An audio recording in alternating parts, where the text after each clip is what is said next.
Пал Палыч, а стал Пад Палыч. Рыхтуйцеся. Уплыву рэальнага няма. Давайте станем на колени. Спекуляцыі. Але гэта можа быць моцны удар. Трамп вам тэлефанаваў? Ціхановскай. Мельнікова працавала на рэжым.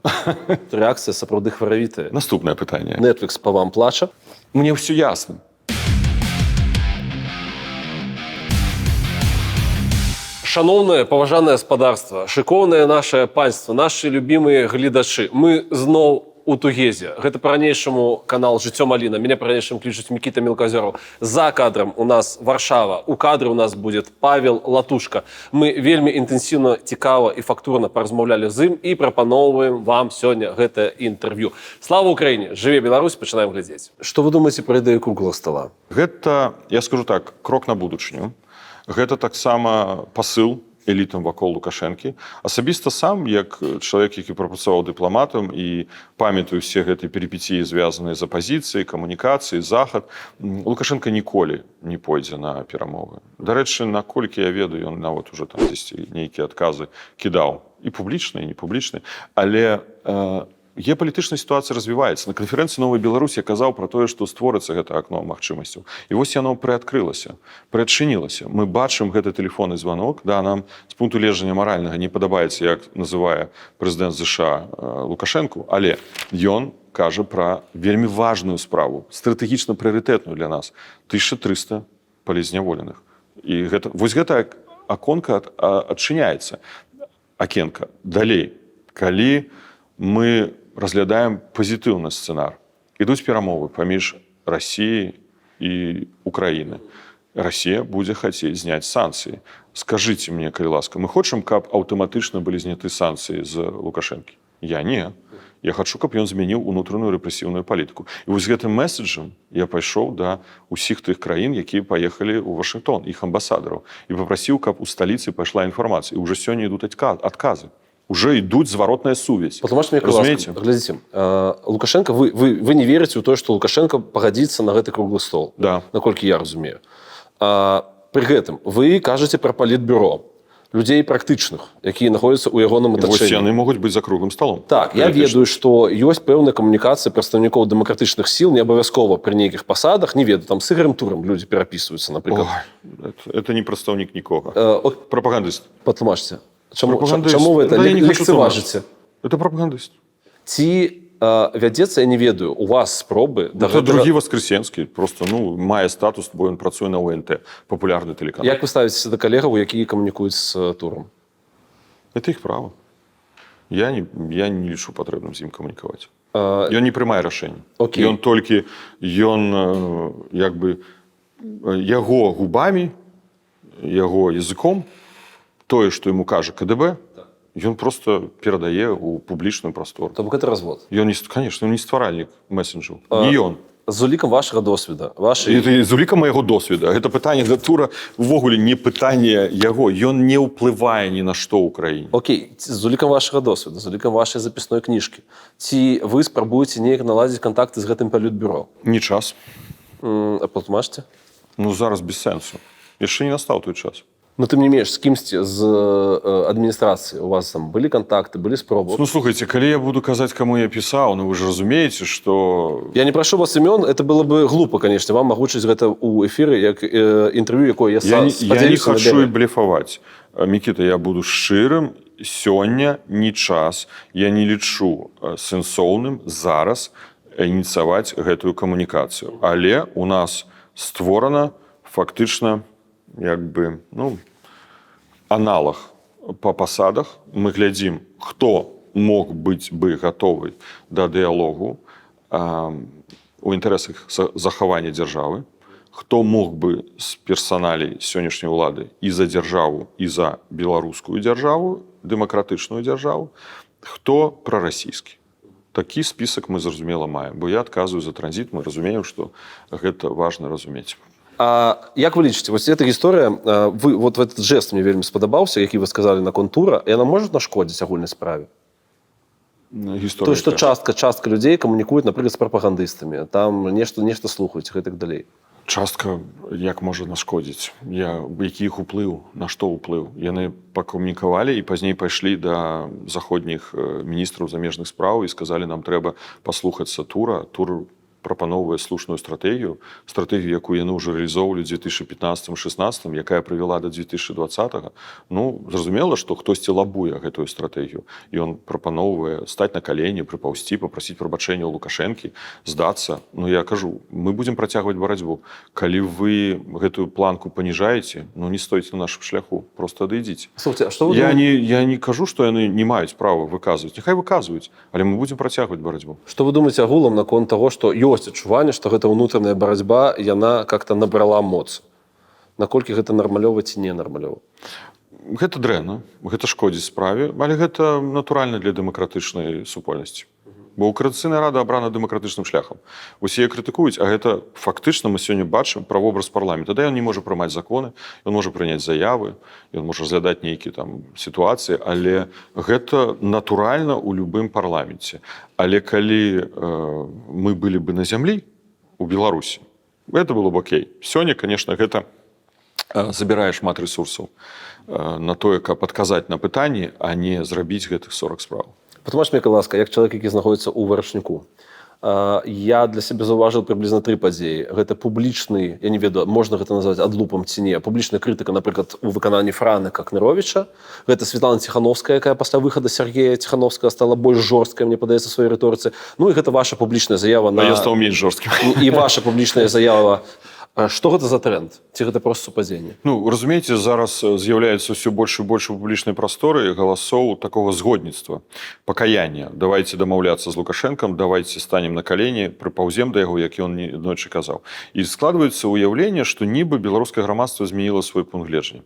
Праблема заключаецца ў тым, што тыя, хто падтрымлівае нас, а я сустракаю людзей шмат, я, можа, не так шмат хожу у публічныя месцы, але калі я бываю, да мне падыходзяць на вуліцах людзі і кажуць: дзякуй вам. І нават з Беларусі. Падыходзяць з Беларусі, рызыкуюць і кажуць, што працягвайце.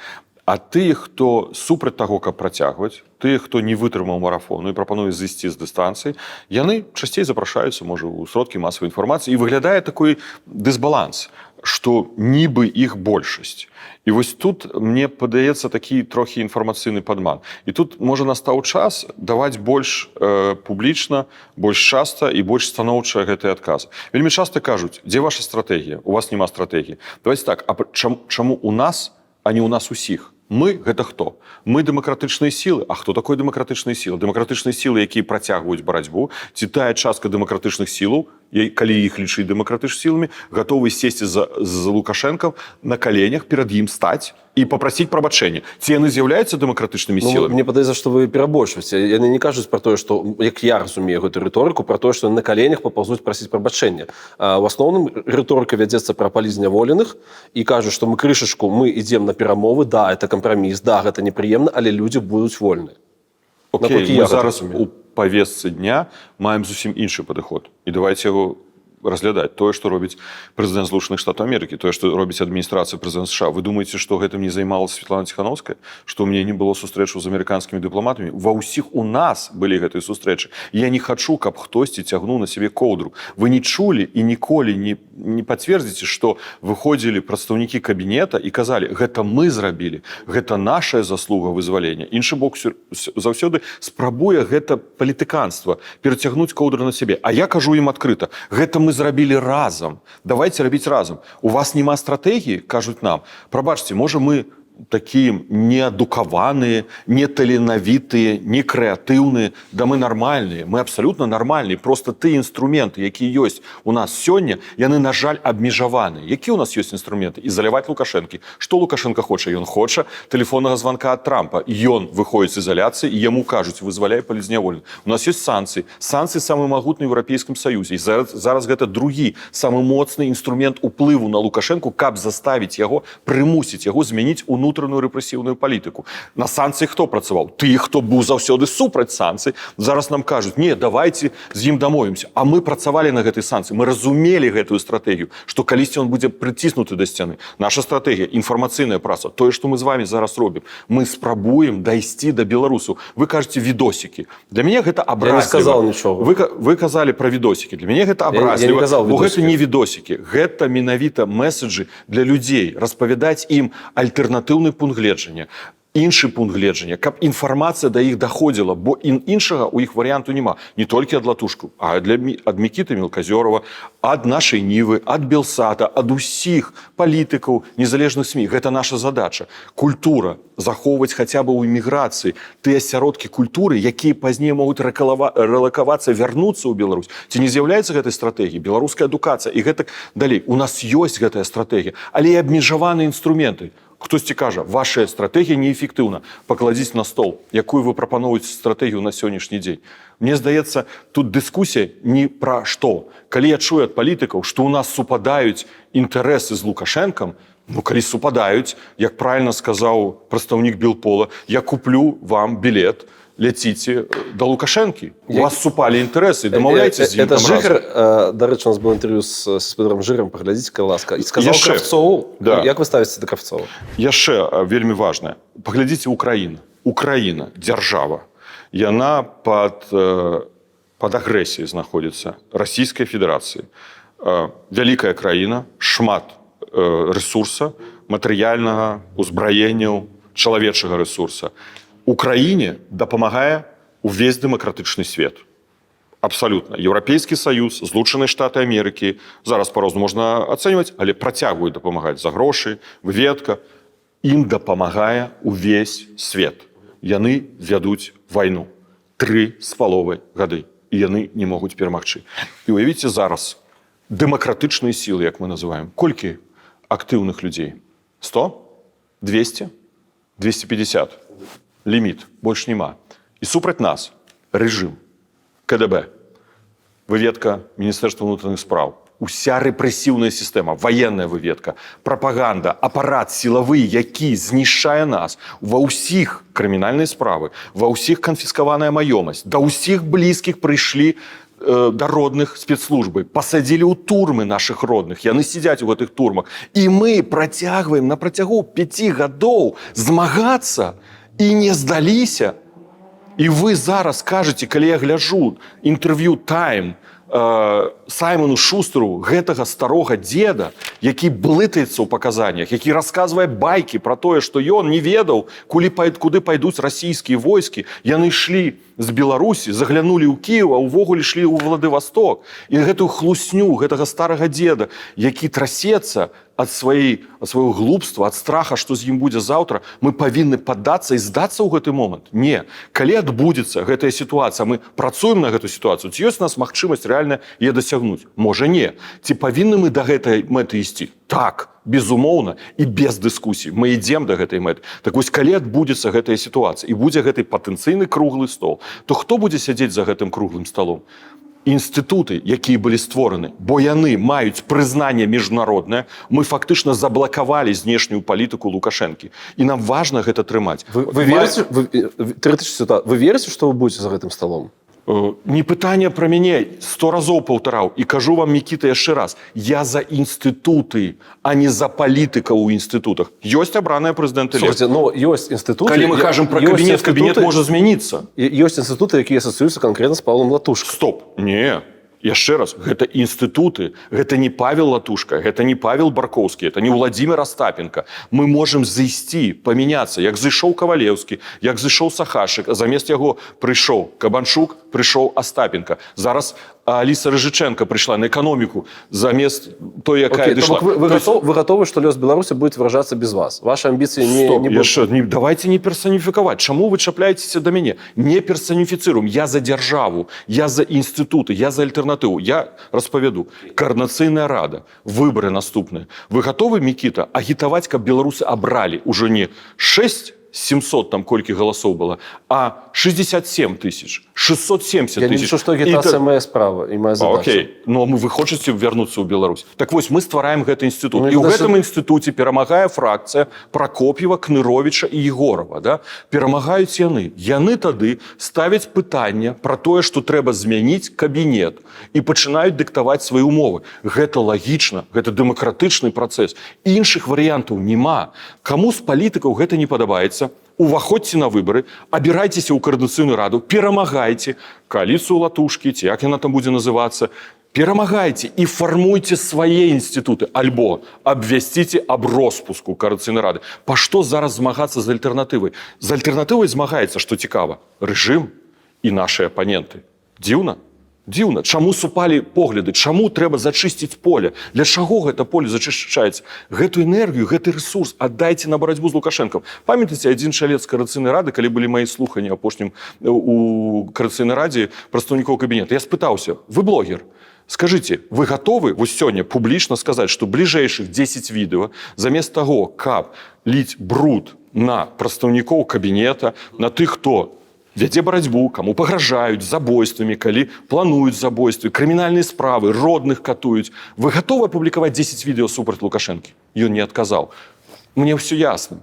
З гэтым чалавекам няма пра што гаварыць. Ён не хоча весці барацьбу з Лукашэнкам, ён хоча весці барацьбу з тымі, хто вядзе барацьбу з Лукашэнкам. Логіка ясна. Выглядае як стварэнне нейкіх класавых ворагаў. Давайте вернемся... Нет, какие классовые вороги? Ну, причем это политика. Верните мне, какая ласка, квитку, который вы готовы набыть Ивану Кравцову. Не збираюся ему набывать. У меня нормальные отношения с Иваном. Мне падаецца, што Іван круче всех выкарыстоўвае тролінг у сённяшнім гэтым палітычным жыцці. А мне так не уяўляецца. Як вам уяўляецца? Да ніяк, я не хочу про Ивана казаць. Чаму? А по что? Я не хочу, я стараюся не называть прозвішчаў. Разумееце, я назваў Пракоп'еў Егор Укнерович, бо гэта іх фракцыя. Мы разумеем, што яны знаходзяцца ў сістэмнай апазіцыі. Яны проста не прагаласавалі ні заводнае рашэнне аб адказнасці Лукашэнка, ні заводнае рашэнне, якое бы выказвала нашу моцную палітычную пазіцыю супраць рэжыма. Вось, тут я скажу шчыра, адкрыта. З Вадзімам мы ведаем адзін аднаго з 2009 года. Он быў у камандзе НАУ, у нас вельмі добрыя адносіны, мы ніколі не сварыліся. Чаму яны робяць зараз? Ну, гэта іх права, это выбор. Я адказваю, што мы з гэтым не пагаджаемся. Мы не пагаджаемся з тымі, хто не хоча весці барацьбу. Чаму мы павінны абмяркоўваць Івана Краўцова? Я не бачу сэнсу. Ну, потому что мне падаецца, што таксама адзін з прадстаўнікоў людзей, які нібыта супраць вас. Але ладно, слушайте, вам не падаецца, што гэта выглядае... Супраць мяне няма. Вы персаніфіцыруеце ўсё. Чаму вы хочаце ўсё персаніфікаваць? Ёсць не Павел Латушка, ёсць кабінет, у якой ўваходзіць Павел Латушка. Ёсць Коаліцыйная рада, у якой ёсць фракцыя, да? То есть ёсць палітычная воля людзей, якія гэта падтрымалі. Вам не падабаецца, што за гэта прагаласавала 2300 чалавек. Я не сказал, что мне падабаецца, Павел Павлович. Вы трактуеце мае эмоцыі, я задаю пытанне. Мне каштоўна, мне гэта вельмі каштоўна. Я паважаю, што вам каштоўна, безумоўна. Да. Вось, для мяне гэта вельмі каштоўна. І мы рэалізуем гэтую стратэгію. Не трэба персаніфіцыраваць гэта ўсё. Я кажу, у меня няма палітычных амбіцый. Мои палітычныя амбіцыі скончыліся, калі я быў міністрам культуры. Все, я быў пры ўладзе, я ведаю, што такое ўлада. Далей, і заўсёды, в прынцыпе, нават, ну, што значыць, палітычныя амбіцыі нават былі тады. Мне цікавіла таксама культура. Сур'ёзна, вы кажаце, у меня няма палітычных амбіцыяў? Нема. Чым вы займаецеся? Скажем так, можа, правільна перафармулюю. Яны не з'яўляюцца прыярытэтам. Прыярытэтам з'яўляецца Беларусь. І гэта вам пацвердзіць кожны супрацоўнік Народнага антыкрызіснага ўправлення. На першым месцы гэта Беларусь. Калі кажуць, маўляў, нікому вы, беларусікі, там за гэтай самай мяжой не патрэбны, дык калі ласка не слухайце. Бздура гэта ўсё. Мы і патрэбныя, і даволі паспяховыя. Карацей, гэта інтэграцыя пра беларускі бізнес, у якога атрымалася, што супер. Не так давно аўташкола Денис Драйв адкрыла сваю чарговую філію. Да Варшавы і ў Рослава дадалося трое места: Гданьск, Гдыня, Сопат. Віншую. Зараз патлумачу спецыфіку. Калі вы эмігрантка ці эмігрант і вам патрэбна вывучыцца на правы, атрымоўваецца падвойны стрэс. Ягоны аб'ём, зразумела, лепей скараціць. Таму вучыцца можна на беларускай, украінскай і рускай мовах. Зразумела, прапанова прадугледжвае польскую і англійскую мовы. Поўная крок за крокам інструкцыя па атрыманні праў катэгорыі Б для тых, хто вучыцца з нуля і ніколі не сядзеў за стрыном. Дамоў можна падпісаць на адлегласці з дапамогай спецыяльнага чат-боту. А пасля ўжо атрымоўваць дадатковыя веды праз падкаст. Так, па сутнасці, у Денис Драйв маецца сваё асобнае медыа. Карацей, раю вам працавітых беларусаў. Уся асноўная інфа знаходзіцца ў апісанні відоса, які я прапаноўваю вам працягнуць глядзець. Вы частяком кажете про то, что я представляю колькі 2400. Вы лічыце, что это нагода для гонора у ситуации, ну то бок это 2400 людей при ўсёй павазе да іх, якія у эміграцыі яшчэ нейкім чынам захавалі інтарэс да беларускай палітыкі. Гэта нагода для гонора. А мы не ведаем, ці гэта была эміграцыя, ці гэта былі беларусы. Для мяне не важно, кожны голас тэхнічная кожнага інфармацыя. беларуса важны. Кожны голас кожнага беларуса, нават калі 2, нават калі 100. Я лічу, што калі яны мне далі, аддалі свой голас, каб я реалізоўваў ту стратэгію, якую реалізуе наша коаліцыя, для мяне гэта важна. Калі для вас не важна, Мікіта, это ваш выбор. Для мяне важна. 2400. Так. Не 24, не 240. Ну, конечно б я хацеў, каб было 2 мільёна 400. Але ж бы больш 3 мільёнаў. Ну, тады мы выйгралі ў Беларусі. Ну, вам не падаецца, што калі вы кажаце, што вот вы выставляеце гэтыя 2400, што вы мусіце мяне паважаць праз гэта, што гэта крышку смешна. Таму што іншыя выходзяць, за іх увогуле ніхто не прагаласаваў. Яны прадстаўляюць толькі сябе. Яны маюць права. З павагай, яшчэ раз маюць, але не прадстаўляюць толькі сябе. Можа, сваю арганізацыю, якой там 5 чалавек, 10, 15, я не ведаю. Але тут былі выбары, дэмакратычныя выбары ў канкурентнай барацьбе. Слухайце, калі хтосьці кажа там пра дыктатуру, пра аўтакратыю, там, якую створану там у Коаліцыйнай радзе. Прабачце, у нас ёсць сілавы апарат, у нас ёсць спецслужбы, можа, у нас ёсць прапагандысцкія СМІ, можа, мы падаткі збіраем. Мы якім чынам маглі ўсталяваць гэтую дыктатуру? Праз выбары? Вам не здаецца, што вы выкарыстоўваеце фактычна падыход рэжыма? Калі перамагла Ціханаўская, калі мы, беларусы, перамаглі ў 2020 годзе? І што? То есть гэта нармальны працэс. Я пытаюся у палітыкаў, якія мне кажуць і заўсёды казалі раней, у Беларусі немагчыма абрацца. У парламент не пускаюць, мясцовыя органы ўлады не пускаюць. Зразумела, Лукашенко не пускае на пасаду прэзідэнта. Нельга. Тут, за мяжой, ствараецца прэцэдэнтная сітуацыя. Беспрэцэдэнтная сітуацыя. Упершыню ў гісторыю Европы, калі ёсць магчымасць абрацца і атрымаць галасы. Колькі прагаласуе? Давайте агітаваць. 100 тысяч, 2000, лепш, конечно, сотні тысяч, мільён. Але вы кажаце, не, мы ў гэта не пойдзем. Але мы маем права прадстаўляць. Каго? Прабачце, палітычныя партыі, палітыкі, якія не ідуць на выбары дзесяцігоддзямі, каго яны прадстаўляюць. Таму я ганаруся тым, што за мяне прагаласавала 2400 чалавек. І вы мне ніколі не пераканаеце ў адваротным. Гэта нармальна. Гэта ў маім жыцці ўжо будзе самая вялікая, я не знаю, вялікі давер, які выказалі мне людзі у рэпрэсіях, у патэнцыяльных рызыках. Мы памятаем, што ўсё ж такі пры ўсёй павагі незалежнай інфармацыйнай прасторы было, фактычна яна ўся працавала на тое, каб людзі не пайшлі галасаваць, каб не прагаласавалі, бо гэта рызыкоўна, гэта не трэба, але яны прагаласавалі.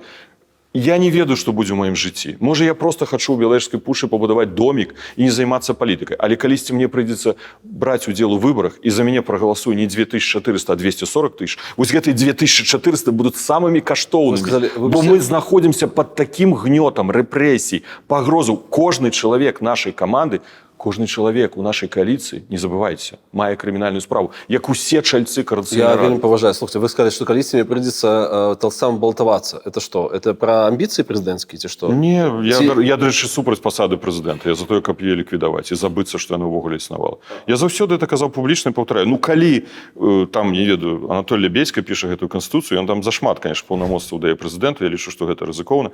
Калі браць мадэль, то мне больш пасуе мадэль аўстрыйская ці нямецкая. Гэта прадстаўнічая функцыя. Ну, вы бы хотели быть канцлером, так? Прэм'ер-міністрам? Чаму не? Канцлер, прэм'ер-міністр. Слухайце, гэта пытанне не хацеў. Я ўвогуле зараз пра гэта не ставлю ніякіх мэтаў і планаў, у мяне на гэта няма. Я сёння працую на тое, каб вярнуцца ў Беларусь. Каб беларусы вярнуліся ў Беларусь. Слухайте, ну цішоткі латушка зажигае, у Лукашэнкі падгарае, выглядаюць как перадвыбарны мерч. Не, это быў адказ. Ну не, ну вы ж, Мікіта, уже тут маніпулюеце. Это быў адказ Лукашэнкі. Слухайте, а як вам новы жарт? Што был Пал Палыч, а стал Пад Палыч? Ну, я не ведаю, давайте запалки. Окей, что вы думаете, ну, пытанне на адчуванне, што вы знаходзіцеся ў нейкай сітуацыі, калі ўплыву рэальнага няма, а вы как будто бы займаецеся сімулятарам палітыкі. Ну, як же няма? Это неправда, ёсць уплыў. Мы зрабілі альтэрнатыву, і без нашага пункту гледжання пры ўсёй павазе заходнія партнёры не прымаюць рашэнне па Беларусі.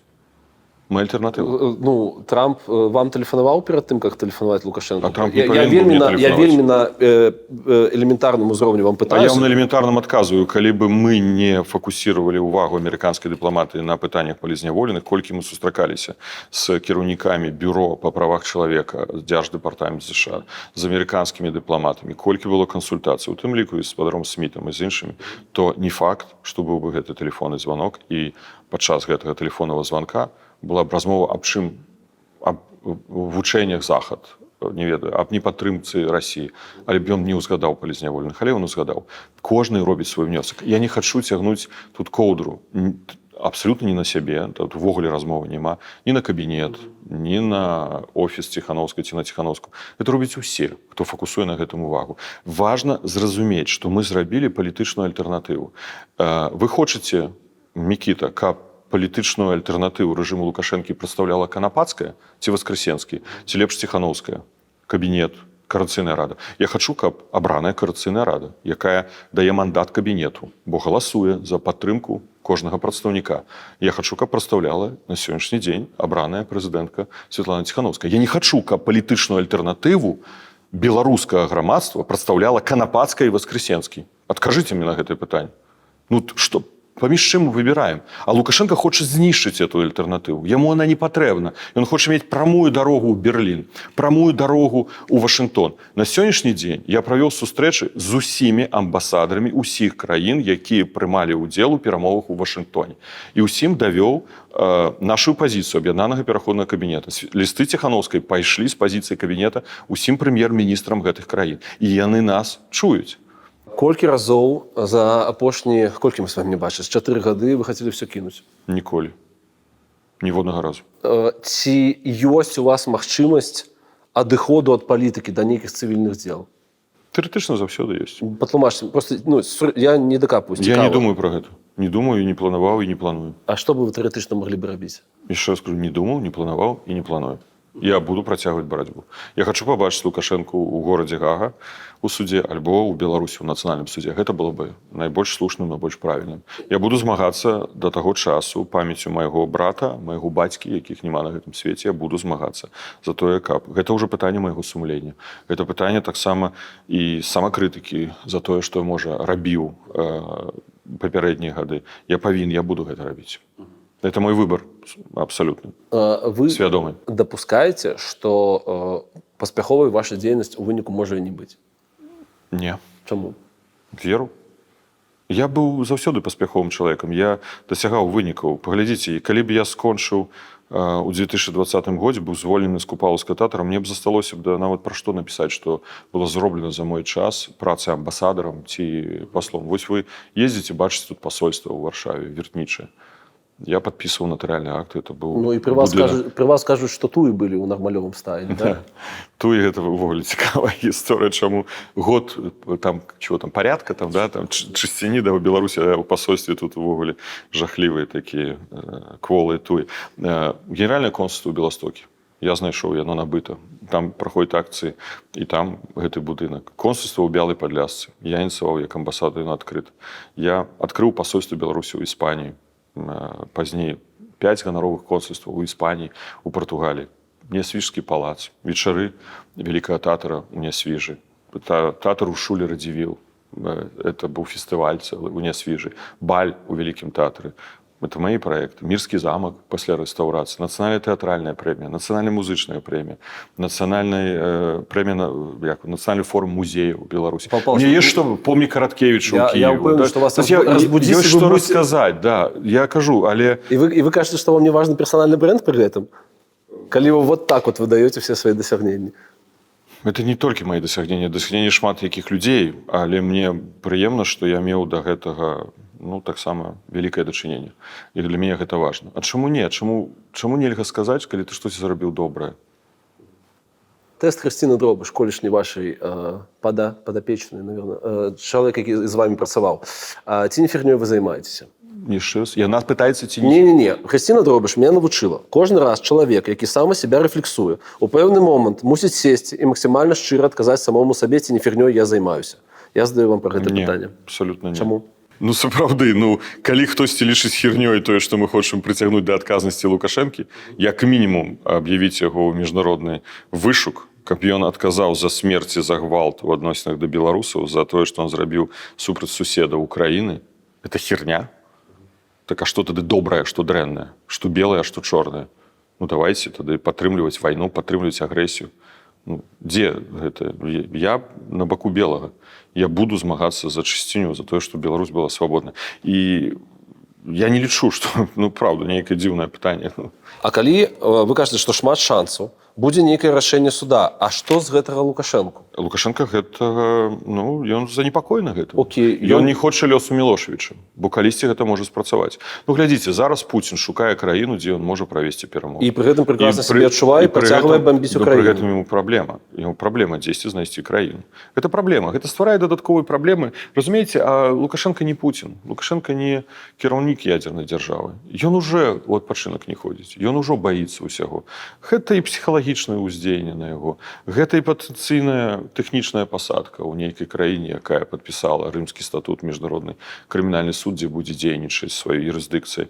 Гэта сігнал элітам. Гэта магчымы пераслед Хрэніна, таго ж Івана Івановича Крупко, якога я узгадаў, старшыню гомельскага аблвыканкама, калі мы кажам пра акт агрэсіі, юрысдыкцыя будзе распаўсюджвацца на іх, бо ён інфраструктуру забяспечваў для ўваходжання расійскай арміі. Гэта на эліт сігнал.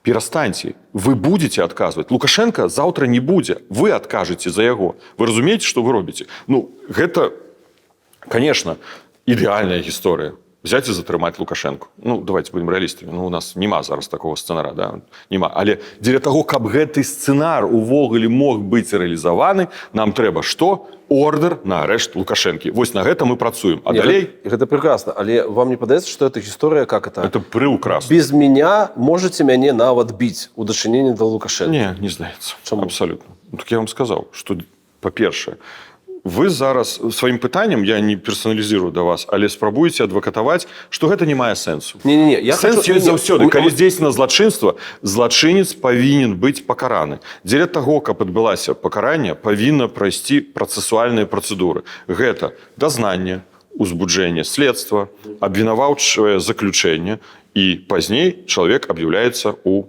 пошук. І вось мы ідзем гэтым працэсуальным шляхам. На сённяшні дзень мы знаходзімся на этапе, напрыклад, дазнання. Да? Наступнае, што мы хочам, следства. Калі пачынаецца следства, тады з'яўляецца падазраваная асоба. Падазраваная асоба – гэта значыцца злачынец патэнцыйны. І заводзіцца крымінальная справа ў адносінах да яго. І тады ўжо можа пракурор прыняць рашэнне аб тым, каб аб'явіць яго ў вышук. І мы ідзем самым слушным шляхам, прававым. Хтосьці можа сказаць, трэба іншым, са зброяй. Но мы не займаемся зброяй. Нас прызналі тэрарыстычнай арганізацыяй, нам падвысілі рызыкі ўсім, да? Што вы ўсе тэрарысты, да? Вас можна забіць, значыцца, за гэта. Вы ж тэрарыстычная арганізацыя. Але мы не займаемся гэтым. Мы займаемся прававымі працэдурамі. І гэта нормально. Мы займаемся санкцыямі, таму што гэта цісне на сістэму, у яго праблемы ў эканоміцы. Ён павінен гэта рэагаваць. Значыць, ён шукае ўжо нейкіх шляхоў камунікацыі. І я сказаў, прыклад, ён шукае шляхі камунікацыі з амерыканцамі. І амерыканцы выстаўляюць рахунак. Рахунак. Дрэнна казаць, калі мы кажам пра палітзаключоных, палітзняволеных. Але ну, гэта такая рэчаіснасць наша. Жахлівая рэчаіснасць. Это стратэгія. Ну, яна слушная. Іншай няма. І не можа быць. Ну, можа быць толькі адна. Я кажу, со зброей. Ну, это не до нас. Слушайте, это будут спекуляции, я на вас сам признаю. Вы мне кажете, что я кажу видосики, что я манипулюю вами, а что простым людям? Ну, вот Лукашенко признаюсь... Не, ну это спекуляция. Ну, конечно. Но тем не меньше. Слушайте, вот смотрите, глядите. А вам что? Вот давайте так, откажите мне Микита Мелказёров, які вельми популярный блогер, які глядять сотні тысяч, миллионы людей. Вы бы хотели, каб был выдадзены ордер на арешт Лукашенко за злачынство супраць беларускага народа? Я не разумею практычнасці. Я не хотел... Скажите, я бы не хотел, каб я увазіў у падман таксама сваіх гледачоў, простое, што я бы падаваў, што пасля таго, як Лукашенко будзе прызнаны афіцыйна нейкім там злачынцам, мы заквітнеем і наше жыццё стане... Не про гэта ж мова. Абсолютно. Ну не про гэта ж мова. Якое просто квітненне? Мне падаецца, што это падаецца менавіта так. Вялікі праект, сапраўды суперскладаны. Это складаны проект, так. Это великими рызыками. З великой повагой. За нами ідзе паляванне, і таму вы не уяўляеце, які ідзе прэсінг. Якія рызыкі? За тымі, хто гэтым А займаецца. чаму пытанне, што з гэтага простым людзям некарэктнае? Так вы адкажыце. Вы бы хацелі, каб быў выдадзены ордэр Я на бы арышт? хотел, Павел Павлович, чтобы у вас отрымался все, и мы бы уже Да сидели не, с вами в не Минске, и все отказывайте. отрымовывалось. Бачите, ну, конечно, журналистам быть легче задавать пытания. Ну, пробачьте, я, конечно, тут не тактовно себе поводжу. Конечно, вы маете право задавать мне пытания, бо я політик гэтым займаюсь. Зразумела, гэта не пытанне перамогі, гэта пытанне шляху да перамогі. Гэта крок. І з гэтых крокаў, з гэтых цэглаў будуецца. Ці гэты, там, не знаю, дарогу мы будуем, па якой мы поедем далей. Калі гэта не рабіць, ну, я кажу, ёсць іншы шлях. Невеличкий стоп. Я нагадую вам про існування нашого сайт-проекту, який називається «Загляне сонце». Он не тільки сайт-проект, але яшчэ і народны, бо яго фундуеце менавіта вы. Калі вы маеце жаданне, ну і магчымасць далучыцца да спонсараў гэтага канала, усе адмысловыя спасылкі маюцца ў апісанні гэтага відоса. Я ж прапаноўваю вам працягнуць яго глядзець. 20-й год. Вы как бы были у памежным стане, то бок вы вышли как бы з эліт дзяржаўных і сталі супраць іх. Ці сапраўды былі там нейкія разброты шатання, па-руску кажучы? Я тады перадусім размаўляў з кім? З МЗС, Міністэрствам замежных спраў. І я разумеў, што там былі розныя настроі, вельмі розныя. Дарэчы, з Міністэрства замежных спраў зайшло сотні людзей. Яны звольніліся ў першыя дні, у жніўні, пазней звольніліся, калі пачалася вайна, але вельмі шмат зайшло па кантрактах. Па кантрактах з замежжа не вярнулася ў цэнтральны апарат, шмат каго звольнілі па тым, што яны не прайшлі дэтэктары хлусні, шмат тых, хто унутраная служба бяспекі не рэкамендавала. То есть вельмі шмат людзей. Беларуская дыпламатыя зараз знаходіцца ў голадзе. Гэта самы цяжкі, самы дрэнны стан нават за часоў рэжыму Лукашенка. Зноў рэтраспектыва. Ці сапраўды быў рэальны раскол эліт у той час? Ён быў, толькі ён быў недастатковы. Ён, напэўна, быў. Ну, паглядзіце, колькі амбасадараў зайшло, колькі дыпламатаў зайшло. Зайшлі супрацоўнікі іншых міністэрстваў, азаблвыканкамаў, з Мінгарвыканкама зыходзілі людзі. Нават у маёй камандзе працуе, да? Ёсць прыклады. З міністэрства культуры ў маёй камандзе таксама працуе. Шмат зайшло людзей, просто гэта было недастаткова. Конечно, все чакалі, што зайдуць першыя асобы. Памятаеце, калі Макей? Все чакалі, што Макей зайдзе. Макей, я думаю, што не смог перажыць у тым ліку гэту псіхалагічную травму, гэта быў шанец для яго. Шанец для яго выйсці на першую ролю і можа ратаваць Беларусь. Да? А вы паштурхоўвалі яго неяк там? СМС-чку напісаць? Там? Не, я яму не пісаў. Я званіў па дырэктарам дзяржаўных устаноў культуры, шмат каму званіў таксама паслам. І шмат хто з іх мне тады кляўся, што ён на баку народа, а сёння працягвае служыць. А які тэкст? Вы тэлефануеце, привет, і што далей? Я уже дакладна не памятаю, но я просто казаў, бачыце, што дзеецца, што трэба прымаць рашэнне, што мы не можам з гэтым пагадзіцца. І я думаю, што важна было, каб вы публічна падтрымалі. Там паднялі сцяг, я прапановаў амбасадарам, ці зышлі з пасады. І мне казалі, так, мы з вами. Ліст падпісаць, напрыклад, дзеячы культуры ж тады падпісалі велічэзны ліст. Я быў адным тых, хто інспіраваў гэты ліст і прапановаў фасілітаваў, шмат народных тады падпісала гэты ліст дырэктароў дзяржаўных устаноў культуры. Гэты ліст быў апублікаваны, яго можна знайсці. Ці тэлефанаваў вам, я памятаю, вы распавядалі гісторыю нашым папереднім, 4 гады мы з вами не бачыліся, 4 гады таму вы распавядалі гісторыю пра тое, што у вас быў добры контакт з Наскевічам, напрыклад, на той момант галоўным у следчым камітэце. Ці нехта з высокапастаўленых ментоў вам пісаў, тэлефанаваў, вы нешта абмяркоўвалі? Я скажу так, што нават супрацоўнікі КДБ інфармавалі пра маршрутах следавання Лукашэнкі. Это што, намёк па тыпу мы вам слілі? Не, яны давалі інфармацыю, дзе можна блакаваць яго. То есть КДБ не было лояльна абсолютно все для Лукашэнкі. Паглядзіце яшчэ далей. Давайте усіх старшыню аблвыканкамаў Лукашенко змяніў. Яны ўсе, на яго пункт гледжання, былі нелаяльны яму на 100%. Хтосьці пашоў на перамовы. Мне здаецца, дзе? У Брэсце, у брэсцкім аблвыканкаме былі ж нават перамовы. Гродзенскі, да. Такой, да. Пазней, паглядзіце, ён зняў з пасады дзяржсакратара Савета бяспекі Раўкова, які адмовіўся далей уцягвацца ў прымяненне сілы. Ён накіраваў яго амбасадарам. Наскевіч пазбавіўся пасады той же самы. Наскевіч, ён прыйшоў у кабінет, тады гэта была сустрэча ў кабінеце міністра ўнутраных спраў, і паклаў на стол Лукашэнкі 25 крымінальных справаў супраць сілавікоў. І Лукашенко, як распавядалі мне, мацернымі словамі прагнаў его з кабінета, пазней ён быў звольнены. Вакульчык нават, ён падаў уже заяву з такім тэкстам, наколькі мне распавядалі, што я не выказаў вам абсалютную лаяльнасць, я не дзейнічаў так рашуча, як вы чакалі ад мяне, і Лукашенко прыняў гэтую адстаўку і накіраваў яго ў апалу на 5 гадоў у Брэсцкую вобласць памочнікам, і мы яго не бачылі, не чулі. Да?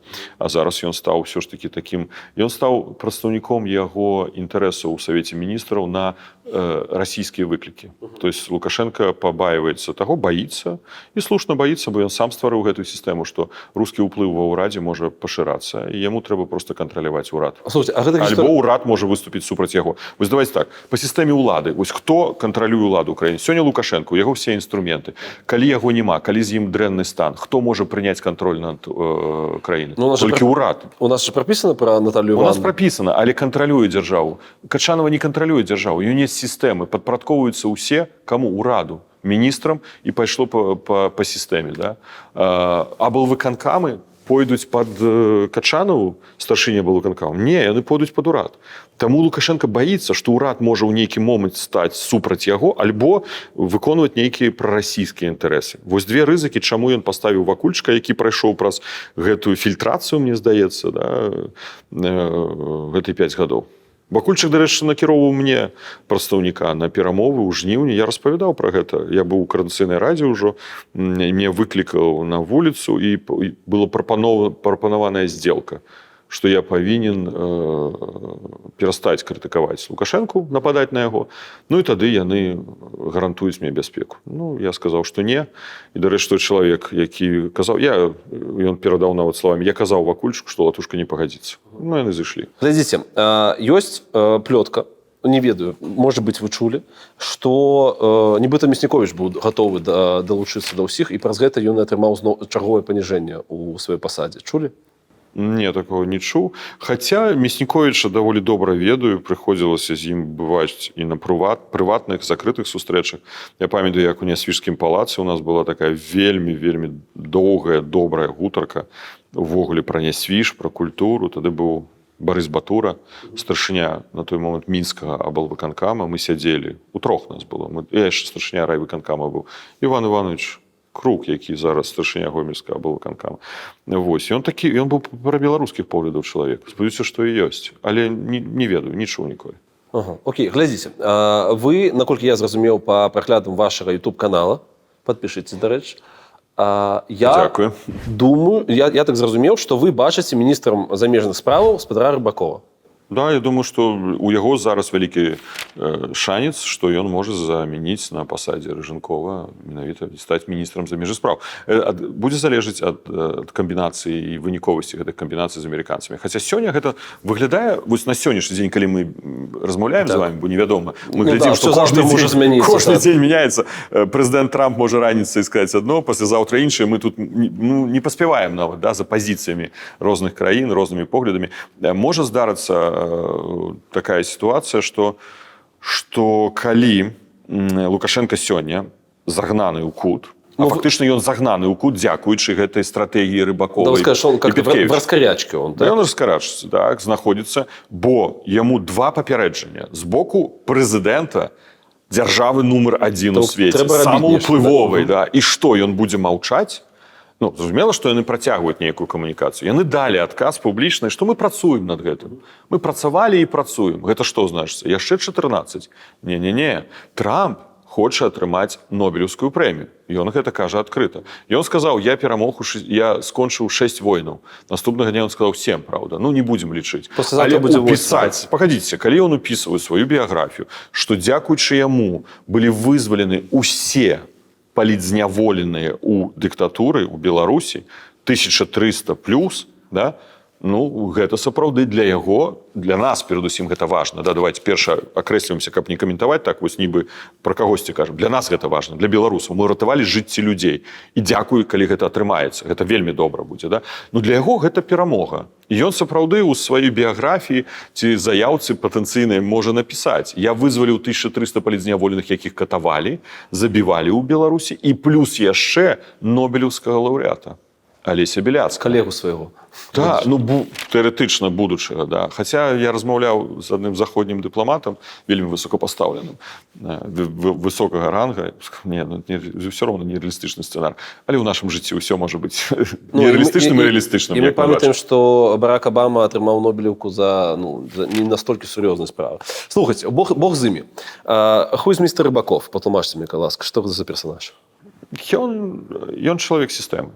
Ён будзе падпарадкоўвацца і служыць. Ён служыць. Вось і ўсё. Не больш. Нічога. Яго не цікавіць беларускасць, беларуская культура. Як ніколі не цікавіла Наталью Петкевіч. Чаму ж яны зышліся? Вось я ведаю вельмі добра Наталью Петкевіч. Да? Вельмі добра ведаю. Таму што мы мелі столькі канфліктаў, столькі праблем, столькі контактаў сустрэч размоў. Это ваш любимый персонаж пасля Ржанкова. Не, ну нема у меня любимый. У меня любимый Лукашенко. Окей. Это тройка. Любимый. Чаму у вас настолькі не атрымалася з ягонай жонкай? Просто гэта все гісторыі канфліктаў. У які момант вы зразумелі, што вы не ведаю, розныя людзі абсалютна? Ну, мы, па-першае, не павінны былі быць аднолькавымі людзьмі. Мы ж я не тэзіс супярэчлівы. Я хачу сказаць так. Ну, зразумела, калі я толькі стаў міністрам культуры, я еду на славянскі базар і на рэпетыцыі адкрыцця, дня адкрыцця славянскага базара. Воскресенскі замест умоўнага Барадуліна, так? Да, і Вознесенскі. Я сказал Воскресенскі.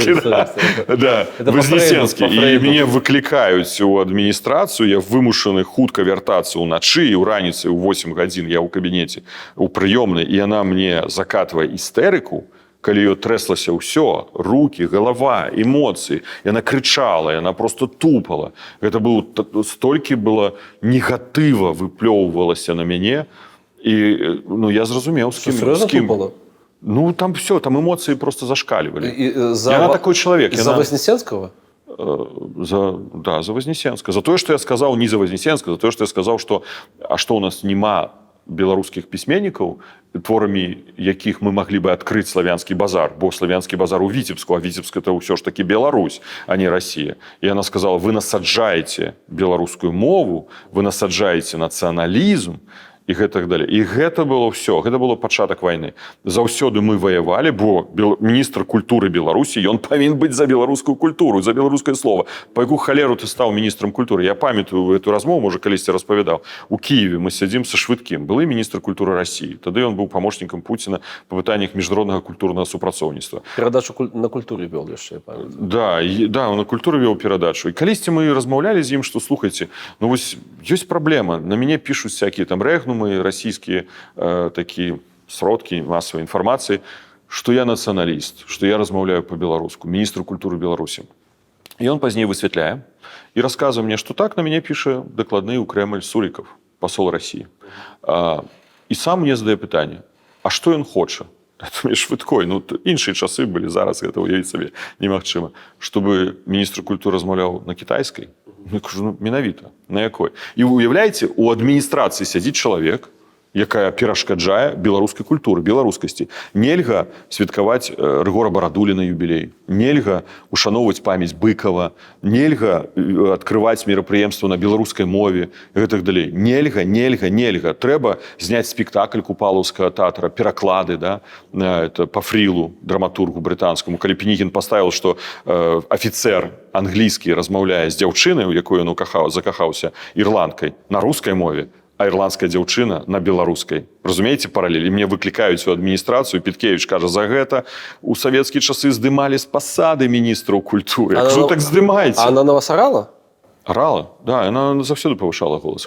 А уявіце, Нясвіжскі палац, Лукашенко павінен прыехаць, і яна стаіць і просто голосом раве на тебе. Что вы нарабили? Ну, на русском. Как вы себе позволили? Почему я еду из Минска по трассе до Несвижа, это ж наша трасса Минск, да, и стоят знаки, указатели, Несвижский дворец, бывшая резиденция рода Радзівілаў.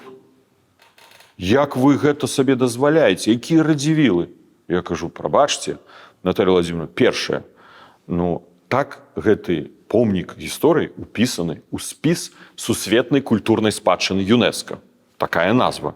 По-другое, ну, не міністр культуры расставляе дарожныя знакі. Яны за ноч іх памянялі.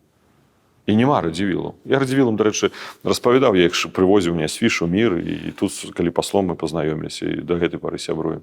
Вось, калі ласка, там просто дурната. Слушайте, Ну, але я скажу так, я ведаю яе на той момант вельмі добра. Была сітуацыя, калі яна забараніла ізраільскаму прадстаўніку выступаць на славянскім базары, і тады было разбіральніцтва службы бяспекі Лукашэнкі. Гэта дайшло до Макея, трэба было пісаць справаздачу. Я Макея папрасіў, што я напишу закрыты документ, дзе я сказаў, што прамое указанне Пяткевіч зняць прадстаўніка Ізраіля з адкрыцця славянскага базара. Па прынцыпу нацыянальнасці. Гэта было, яна сказала, хопіць нам гэтых яўрэяў, што тут возяць на славянскі базар з самалётамі. Гэта быў прамы загад.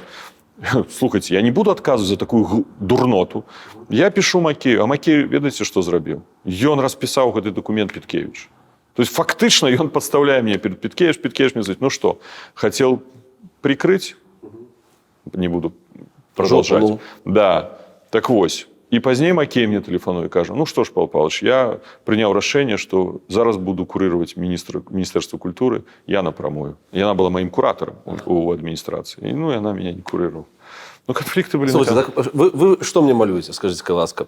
Яна за русский свет и яна антисемитка. Так вот, да. Ну, я все правильно проявы сказал? были. Я ж не хочу стверджать однозначно. Не, проявы окей, были. Антисемиты при том, что за русский свет. это Она не за белорусскую культуру, не за белорусскую мову, не за белорускость. Ее не цікавило ніколі прасоўванне беларускай ідэі ў грамадстве. Ніколі. Яна глядзела на Лукашэнку, які як бы заходзіў з падыходу, што да, беларускасць нам не патрэбна.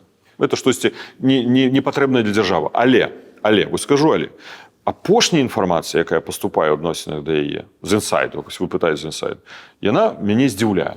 Кажуць, што яна стала дзяржаўнікам, што яна такая вось падтрымлівае незалежнасць. Ну, можа, гэта той пункт гледжання у некаторай часткі беларускіх чыноўнікаў, які лічаць, што дзяржаўнасць і незалежнасць можа існаваць без каранёў, без уласнай гісторыі, культуры, мовы. Вось яна належыць, я думаю, да той кагорты людзей, магу гэта дапусціць, што гэта так. Яна за дзяржаву, але без нацыянальных прыкметаў. То есть там не павіць падмурка нацыянальнага. Любоў Качановай да Лукашэнкі і любоў Пяткевіч – гэта розныя гісторыі ці не?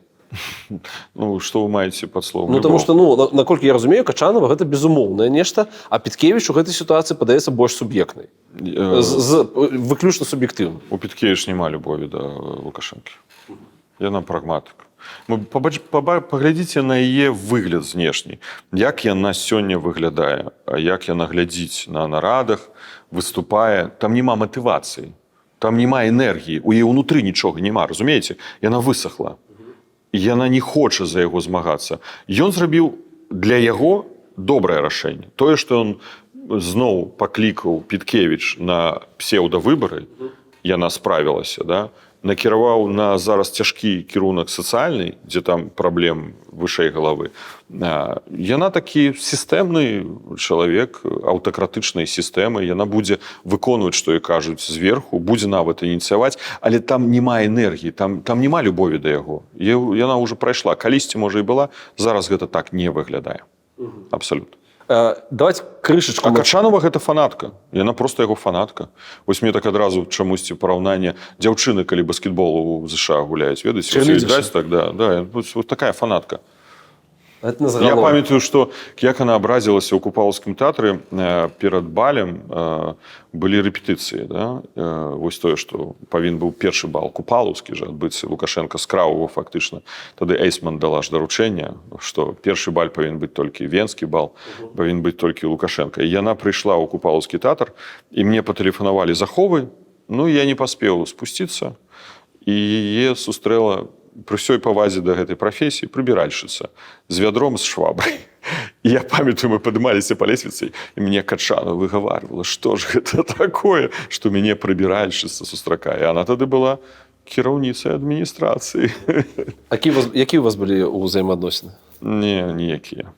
Я памятаю, што яна на вас арала? Калі я быў міністрам, яна была старшынёй Новаполацкага гарвыканкама, здаецца, гарвыканкам там, то яна абслугоўвала на прыёмах у Полацку, гэта было 1150-годдзе Полацка, яна абслугоўвала. Абслугоўвала як, што маецца на ўвазе? Налівала. Сур'ёзна? Хадзіла з бутэлькай, налівала?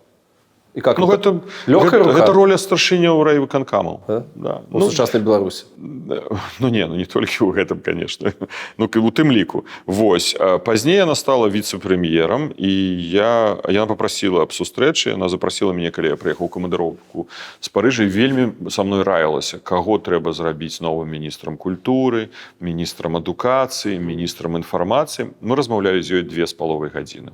Ну, гэта была такая зацікаўленая размова, а пазней яна стала фактычна той асобай, якая пачала мяне блакаваць. Ну, пра гэта мне сказаў Рыжынков асабіста, калі я ўжо вяртаўся з Францыі, яна блакавала тэарэтычныя там нейкія крокі наперад.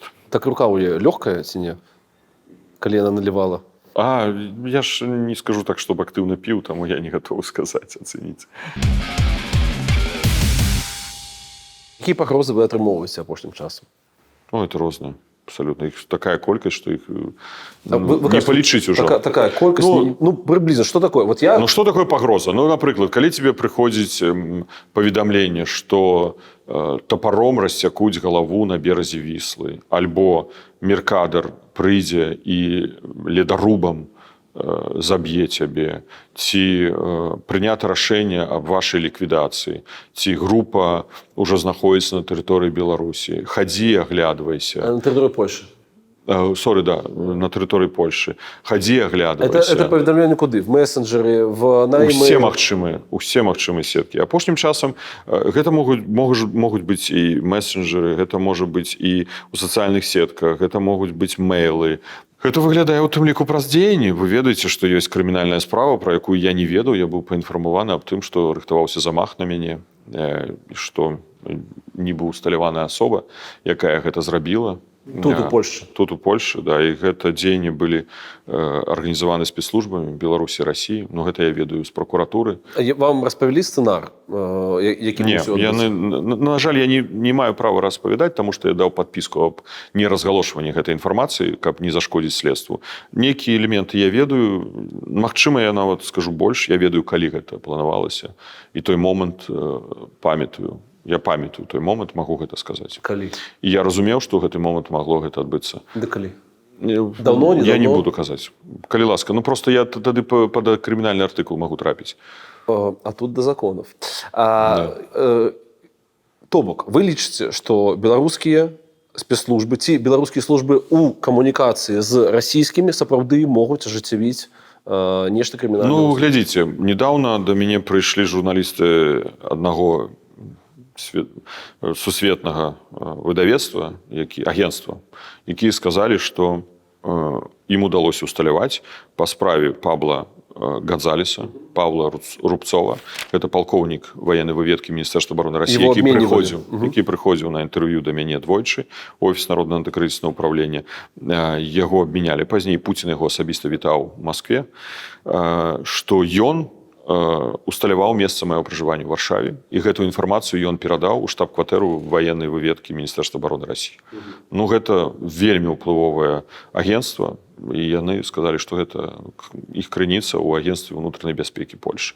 Па што яму гэта было трэба? Пазней вы ведаеце гісторыю праз двух афіцэраў ваеннай выведкі Міністэрства обороны Беларусі, ГРУ Міністэрства обороны Беларусі, якія прыходзілі там, дзе знаходзіцца наш офіс, на курсы польскай мовы, адзін паверх ніжэй, і яны спрабавалі ўсталяваць кантакт з двума супрацоўнікамі нашай Народнага антыкрызіснага ўправлення. Яны прыходзілі там на працягу месяца, некалькіх месяцаў.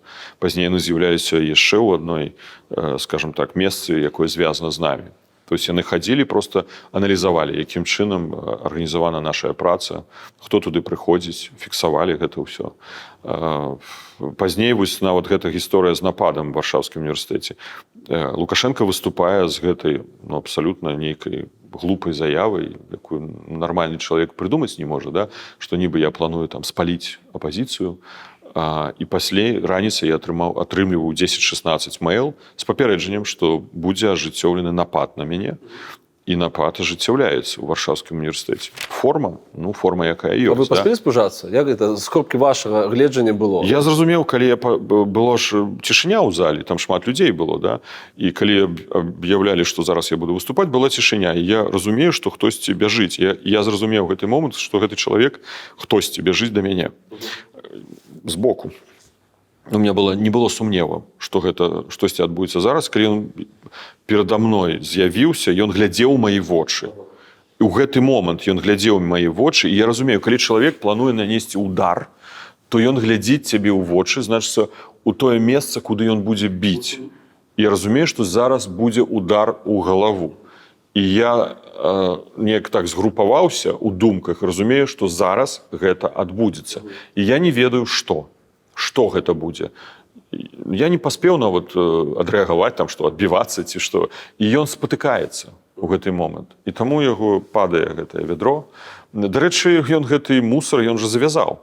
Ён чамусьці вырашыў не рабіць гэтага ў апошні момант. Я думаю, ўсё ж такі была ідэя, што абкідаць мяне гэтым мусарам, да, брудам. І крычыць тыя словы, які сказаў Лукашенко. Ты хацеў спаліць усю апазіцыю. І пазней жа адзін з журналістаў зафіксаваў на відэа, калі ён яго пытаецца, па што ты гэта рабіў, ён маўчыць, яго дрыжаць рукі. На цябе ажыццяўлялі ціск? І ён адказвае, так. Пазней адразу, некалькі хвілін пасля гэтай сітуацыі, да мяне прыходзіць імэйл з таго ж адрэса, што гэта было толькі першы знак, а далей будзе знішчэнне. І пазней ідзе накачка, што з'явіцца відэа. Відэа, якое было паказана Кіту Келагу падчас сустрэчы з Лукашэнкам. Ну, это где? По тыліцы. І пазней гэты... Так? Да, ну там размова ішла ўжо і пра Світлану, так. І пра мяне, што Світлана, там гэтая гісторыя з грашыма, якая нічога не даказвае. І гісторыя, што нібы я 5 сцэнароў меў. Ну, гэта абсалютнае глупства, бо гэта ліпень. Чаму вы не ўзбудзілі справу 5 гадоў таму назад? Чаму вы мяне затрымалі раз з маёй групай паплечнікаў? Можа, гэта купалаўцы былі? Ну, няхай прашу прабачэння ў купалаўцаў. Чаму вы не затрымалі тады? Ну, і выступае Карпенкоў, выступае Вакульчык, генералы, і расказваюць, што яны нават міністра ўнутраных спраў паведамілі, што я планаваў такое зрабіць, і чамусьці вы мяне не затрымалі да 1 верасня 2020 года. Ну, смеху варта. Ну і далей гэты же чалавек зараз з Грузіі запісвае відэа, што я яму абяцаў грошы і не заплаціў, што я не чалавек гонара. Гэта працягваецца. Легендаванне зараз, пазней пайшлі гэтыя мейлы з таго самага адресу. Там 2 адресы працуе, таму гэта 100% КДБ. Я зараз дам ім адказ публічна, я хачу, каб гэта прагучала падчас гэтага інтэрв'ю. Ідзе легендаванне наступнае, што ты хацеў асіраціць дзяцей Ціханаўскай, што за гэта цябе пакараюць, і пазней ужо наступны мэйл. За гэта цябе заб'юць свае же паплечнікі, тваі же таварышы. То есть яны легендуюць гісторыю. Раней была легенда такая, некалькі гадоў, што некалькі ў гэтым годзе было, што бандыты накіраваны ў Польшу, і сапраўды гэта з 2 абсалютна пацверджаных крыніц, абсалютна, у меня няма нават ні працэнта тут сумневу, была інфармацыя, што гэта такая была замова сярод бандытаў. Некі канфлікт са мной і патэнцыйнае там нанесенне шкоды, ці там цялеснай, ці, можа, летальнай. Гэта адна гісторыя, гэта бандыцкія разборкі. Другая гісторыя – легендаваць, што сваі жа адпомсцяць за тое, што я планаваў зрабіць з лідарамі ўсёй апазіцыі. І яны гэта зараз фарсіруюць. Вось яны стварылі гэтую легенду. Гэта, ну, такая вам не падаецца, што дзіўная, нейкая прымітыўная аперацыя спрацавала. І Пятнашка, это Ціханаўская, і ваш этот падпал. Не, абсалютна не спрацавала. Ну, абсалютна. Ну, але ж яны працягваюць гэта ціснуць на менавіта на гэта. Толькі да аднаго палітыка гэта спрацавала, які там заяву напісаў. Але яны працягваюць гэта рабіць, яны хочуць гэта далей легендаваць. Вось учора я атрымаў таксама мэйл, дзе напісана: ну что, Латушка, видишь, что американцы сделали с членами Международного уголовного суда? 4 судьи попали под санкции Соединенных Штатов Америки. Ну и дальше, ваш этот международный суд, ну, не буду продолжать эту фразу. Так вот я отвечу: ну, готовьтесь, вам нужно будет вводить санкции. І скажу по-беларуску: у адносінах да суддзяў ППВ-1. А зараз расшифруйте. Ну что это? Рыхтуйцеся. Вам хутка трэба ўводзіць санкцыі ў адносінах да суддзяў ППВ-1. Окей. Это ім задачка. Окей. Наконт вашых жыцця все зразумеў. Ці страшна вам за жыццё Анжэлікі Мельнікавай? Конечно, мы переживаем. Это член нашай каманды. І столькі гадоў мы побач працавалі і былі паплечнікамі. І мне падаецца, што не падаецца, я ўпэўнены, яе была абсалютная мэта змяніць Беларусь. Яна хацела вярнуцца ў Беларусь, яна змагалася за гэта. І хто бы мне штосьці сёння не сказаў, ну паглядзіце, студзень гэтага года яна выступае ў парламенцкай асамблеі Савета Еўропы як першы раз у гісторыі Коордынацыйная рада афіцыйна мае сваю дэлегацыю і заклікае парламентарыяў прагаласаваць за рэзалюцыю аб непрызнанні Лукашэнкі і аб прызнанні Коордынацыйнай рады і аб'яднанага пераходнага кабінета. І, дарэчы, у рэзалюцыю гэта спачатку не трапіла. Вось гэта другая частка. І это была моя памылка. На палітычным камітэце яна кажа, нам трэба ўнесці папраўку. Павел Павлович, гэта зараз зрабіць? Я кажу, Анжеліка, не ведаю. Мы першы раз прымаем удзел, я не ведаю па працэдуры. І яна не падняла сваю таблічку, і мы не зрабілі гэтую папраўку. І мы памыліліся. Яна пазней пайшла і пачала высвятляць, як гэта ўсё ж таки зрабіць. І яна сваімі ножкамі пабегала, дахадзіла да кожнага, сабрала подпісы, яна ўнесла гэту папраўку. То бок вы не верыце ў тое, што Мельнікава працавала на рэжым? Не веру. Не. Гэта магло тэарэтычна, ну я не хочу спекуляваць, у нас прынята у камандзе абсалютная такая палітыка, я лічу, што она слушная, не спекуляваць. Мы базуемся толькі на фактах. Фактаў няма, якія гэта вы пацвярджалі. А тэарэтычна, конечно, она могла трапіць на нейкім этапе, калі мы зараз уже там атрымліваем ад кіберпартызанаў інфармацыю. Ну і зноў жа такі, яна старшыня фундацыі кіберпартызанаў. Кіберпартызаны што робяць на пачатку вайны? Яны робяць вельмі эфектыўныя акцыі супраць расійскіх узброеных сілаў на тэрыторыі Расіі і супраць расійскіх узброеных сілаў на тэрыторыі Беларусі. Анжеліка Мельнікава, я думаю, у дэмакратычнай супольнасці ўсе дакладна ведалі, што яна старшыня фундацыі кіберпартызанаў. Уявіце сабе, што ёй не зацікавіцца ваенная выведка Расійскай Федэрацыі. Гэта ж супрацьдзеянне расійскай арміі. Ёй не зацікавіцца выведка военная беларуская, конечно, зацікавіцца. І, конечно же, з ёй пачалі працаваць. А калі яна выходзіць перад сенатам Польшы, мы тады былі на сустрэчы, было паседжанне сената, калі сенат прагаласаваў аднагалосна о прызнанні Коордынацыйнай рады, уявіць сабе, і вот я дыпламат, я амбасадар, я сижу, напрыклад, у Польшы, і ў сенаце Польшы, у Варшаве галасуюць прызнаць Коордынацыйную раду як парламенту эміграцыі.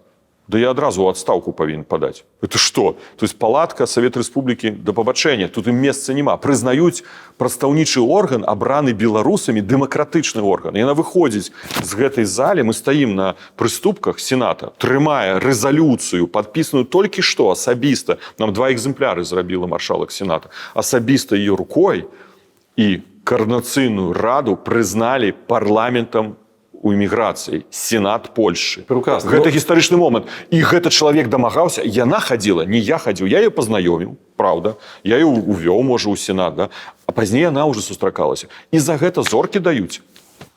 Медалі. Слушайте, ну, а при этом, ну, вы ж, не ведаю, погодзіць вы са мной ці не, но вам не, как-то не с руки, по-руску кажучы, признаваць, што, магчыма, Мельнікава была там под спецслужбамі, потому что атрымоўваецца, калі гэта было так, что это ў тым ліку і ваш. Это нелогично. Не, ніякай памылкі няма. Давайте перастанем самообманом называться. Я амбасадар. Амбасадар, працаваўшы ў многіх краінах. Посольство Беларусі ў Варшаве праходзіла як першае посольство па дзяржаўнай праграме забеспячэння бяспекі дыпламатычных місій. Толькі 2 посольства шлі – Варшава і Москва. Я ведаю, што такое пытанне бяспекі, я ведаю, што такое пытанне выведкі і контрвыведкі. У нас ёсць з вами контрвыведка? Нет. Нема. Хто у нас нефармальная контрвыведка? Гэта Байпол, то быў, зараз Белпол і кіберпартызаны. Яна прайшла гэтую контрвыведку. Прабачце, што яшчэ мог зрабіць Павел Латушка? Звярнуцца можа да КДБ Беларусі ці да ГРУ Міністэрства абароны Беларусі? А не працуе ли з вами Анжеліка Мельнікава? Далей, мы працуем тут, у гэтай краіне. Калі мы з вами займаемся контрвыведкай, вы разумееце тое, што я сказаў? Гэта ўжо крымінальная справа. Гэта персанальныя дадзеныя, перадача камусьці чысці персанальных дадзеных. Ужо ёсць падставы ўзбудзіць супраць мяне крымінальную справу. Ну, можа, там Петрухін напіша. Так вось, далей, яна атрымлівае, я скончу, грамадзянства Польшчы. І там праходзіць праверку агенцтва выведкі, АБВ, гэта спецслужба ўнутраная, контрвыведкі, Міністэрства ўнутраных спраў. Ну, все кажуць, ну, якая там працэдура? Ну, гэта ж дзяржава. Гэта дзяржава, у якой мы жывем. Яна атрымлівае грамадзянства Польшы. То есть яна прайшла нашу нефармальную контрвыведку, яна прайшла тут фармальную контрвыведку, якія прэтэнзіі да мяне. І вось некаторыя шальцы карыцызрад кажуць, Латушка павінен прызнаць памылку. У чым памылка? Чаму так хваравіта на гэта рэагуеце? Да потому что давайте перестанем, скажем так, политиканством заниматься. Мне не подавается, что это история про коммуникацию, что можно было сказать. Слушайте, мы сделали все магчимое. А я сказал это 10 разов. Чему вы еще раз пытаетесь? Нет, просто, ну, серьезно. Я ж отказал на это уже 5 во всех эфирах. Вы вельмі хваравіта рэагуеце на гэта. То бок мне падаецца, што тут прынцыпове не прызнаць сваю памылку, маўляў, чаго я мушу яе прызнаваць. Так я его признавал уже. И признавал, сказал, и так само и на нашем боку помылка. Только мне скажите мне, что вы до гэтага прызнання па МКАДу едете, калі можна было на суседнюю вуліцу прыйсці. А скажите мне аргумент. Что мы не зрабілі? Давайте так, вось, калі мы кажем аргументами, мы ж павінны аргументами з вами карыстацца. Дайте мне аргумент, что мы не зрабілі. Я просто кажу про то, что реакция сапраўды хваравітая. І вы адразу вы приходите на другие реестры, калі ідзе гэтая гісторыя. І калі вам прапанавалі, што Латышко мусіць звольніцца, пасля гэтай гісторыі, вы так давайте, Микита, я скажу, у вас чорная кашуля. Буду вам паўтараць гэта пры кожнай сустрэчы, што у вас чорная кашуля, вы заўсёды белы. Вы про то, што вас дасталі гэтымі прэтэнзіямі? Ну так, ну колькі ж можна пытацца? Ну это ж в одном и тым же. Просто я растлумачваю это некалькі разоў. І, дзякуй Богу, мы з вами яшчэ раз растлумачылі. Усе аргументы, вось, яны наяўныя, яны існуюць. Якія яшчэ? Окей, распавядзіце мне, што тычыцца грошай, калі ставіць прэтэнзіі, пры ўсёй павазе. У нас вельмі добрыя адносіны з кіберпартызанамі. Я іх вельмі шаную, асабліва вось Аэрафлот, мы бачылі гэту гісторыю. Ну, але гэта ж не наша фундацыя. Мы ніяк не ўплывалі на гэту фундацыю. Наколькі вы верыце, па-першае, у Мінск-3? Я лічу, гэта рэальны сцэнар, на жаль. Я думаю, што гэта стратэгія Лукашэнкі, якая падтрымана Пуцінам. Яна можа выстрэліць у нейкі момант. Яны да гэтага рыхтаваліся. Рыхтаваўся Лукашенко да гэтага даўно. Ну, скажем так, пасля Мінск-2, я памятаю, у той час я быў паслом Беларусі ў Францыі, тады прыехаў на 100годдзе завяршэння Першай сусветнай вайны Мясніковіч. Дарэчы, Макрон запрасіў Лукашэнку. Я асабіста, як амбасадар, накіроўваў гэта запрашэнне Лукашэнку. Ён не прыняў запрашэнне. Дарэчы, ён вельмі часта не прымаў запрашэнне. Калісьці Кваснеўскі прэзідэнт яго запрашаў. Ён таксама не прыняў запрашэнне. У яго была формула. Ён накіроўваў старшыню Савета Рэспублікі. І Макрон накіраваў яму запрашэнне. Ён накіраваў Мясніковіча.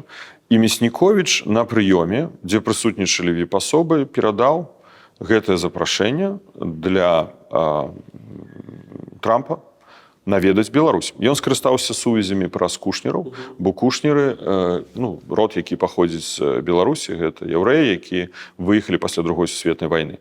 І пазней, калі прыязджаў дзяржсакратар ЗША Пампео і Болтон, саветнік па нацыянальнай безопасности, гэта паўторна перадавалася. І мы давайте узгадаем 2019 год, калі Лукашенко публічна на адкрыцці еўрапейскіх гульняў кажа, што бліжэйшымі гадамі, хуткім часам, Мінск стане сталіцай Злучаных Штатаў Амерыкі. Калі я учора і сёння расказваю гэта заходнім дыпламатам, бо мы зараз сустракаемся, уже сустрэліся фактычна з усімі амбасадарамі краін, які ўдзельнічалі ў сустрэчы ў Вашынгтоне, яны усміхаюцца. Я кажу, стоп. Гэта не жарт. Бо наступна Лукашенко што пачынае рабіць?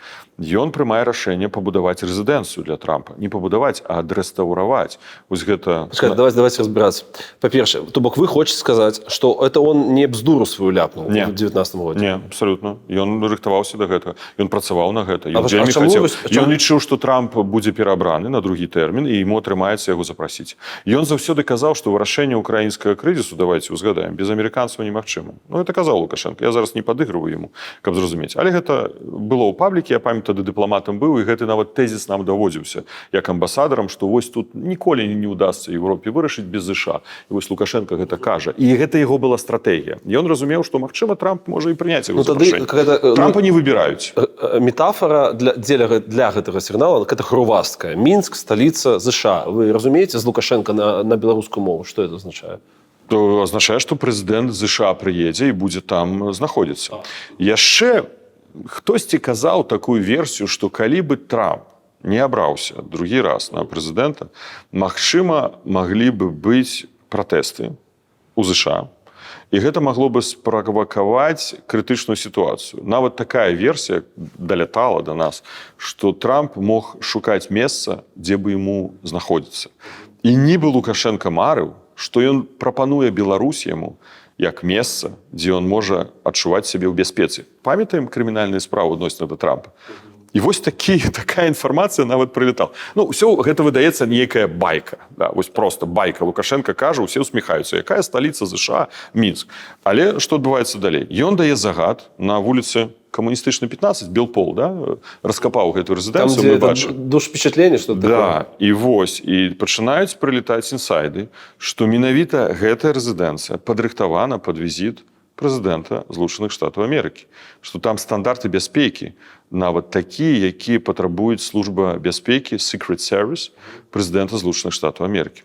Гэта пры тым, што ў нас, наколькі я разумею, была самая лёгкая ў плане абароне амерыканская амбасада ў свеце. Да. Што нас заўсёды як... Вось, і зараз пазней адбываецца гэта размова. Лукашенко што кажа? Я запрасіў прэзідэнта США разам з сям'ёй, сям'я Кушнераў, наведаць Беларусь. Прэзідэнт США адказвае. І я прыняў запрашэнне. Магчыма, мы сустрэнемся. І пазней, што робіць пул першага? Яны публікуюць у інфармацыі такі вялікі пост, колькі праглядаў Савіку Шустеру гэта інтэрв'ю. Яны падпітваюць амерыканцаў. Паглядзіце, наша інтэрв'ю Time, якое было записано відео, сабрала, яны пишут 145 мільёнаў праглядаў. Ну, напушылі, як там, неважно. Паказваюць, глядзіце, які ён уплывовы. І напрыканцы ідзе інфармацыя.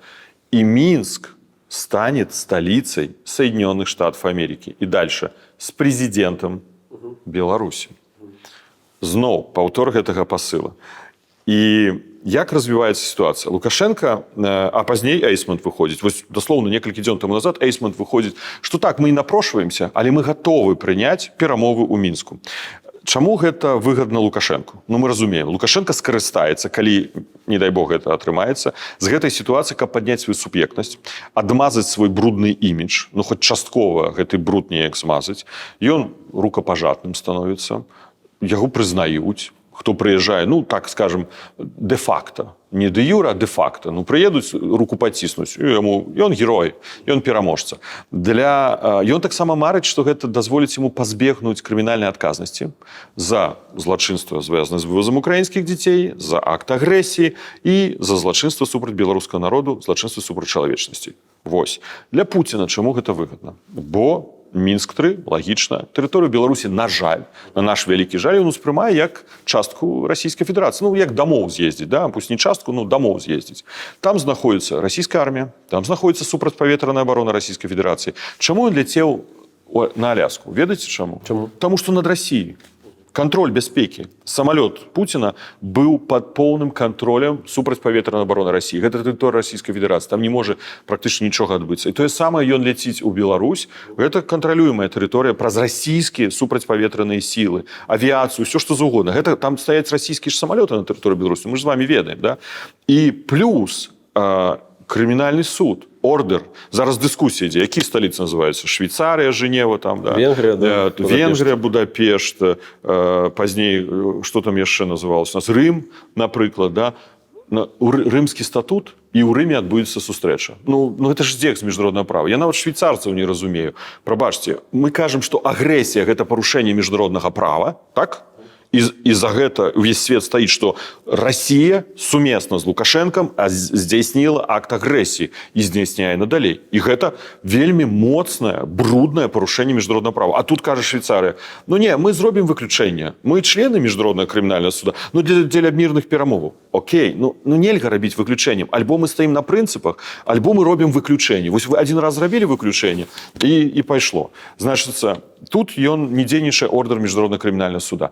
І самае галоўнае, яны вельмі хочуць прынізіць Украіну. І канкрэтна Владзіміра Зеленскага. Калі Трамп атрымлівае такі сігнал з боку Пуціна, месседж, я гатовы сустрэцца, але ў Мінску. Што вы думаеце, Трамп не падтрымае? Трамп можа падтрымаць. І тут, яшчэ давайте не забываць адзін элемент. А калі яны да гэтага ўключаць Кітай? Вось плануецца бліжэйшым часам візіт Лукашэнкі, там будзе гэты ШОС і гадавіна кітайская па другой сусветнай вайне, і там будзе Пуцін. Яны пераконваюць Сі Ісі пацвердзіць, я гатовы прыехаць у Мінск і Кітай, глядзіце, як Лаўроў зараз пушыць тэму Китая як гаранта бяспекі для Украіны. Яны ж пастаянна расіяны хочуць, ну гэта абсурдны тэзіс. Расія будзе гарантам бяспекі для Украіны. Ну, смеху варта. Але яны ўцягваюць Кітай. І Кітай кажа Сі, я прылячу ў Мінск. Лукашенко просто атрымлівае ўсё. Правда? І мне, ну, некаторыя кажуць, гэта нерэальна. Еўропа будзе супраць. А шчыра, а хтосьці будзе пытацца Еўропу? Вось, на жаль, не. На жаль, у гэтай сітуацыі будуць, магчыма, пытацца Украіну, але з Украіны тады просто пачнуць вось ціснуць вельмі моцна. Таму для нас гэта дрэнная гісторыя, бо гэта працуе на Лукашенку. Але давайте паглядзім, чым мы зараз займаемся. Мы ў кабінеце апрацавалі стратэгію. Калі гэта можа адбыцца, мы павінны з гэтага атрымаць максімум. І гэты максімум, першае, што кажа Трамп, вызваліць усіх палітзняволеных. Вот я хотел запытаць, а верыце вы ў тое, што он можа, ну, просто не паслухаць гэтага? Я думаю, што он можа пачаць гульню часткова. Частку палітзняволеных. Называлася ў кансультацыях некаторы час таму назад 300 чалавек.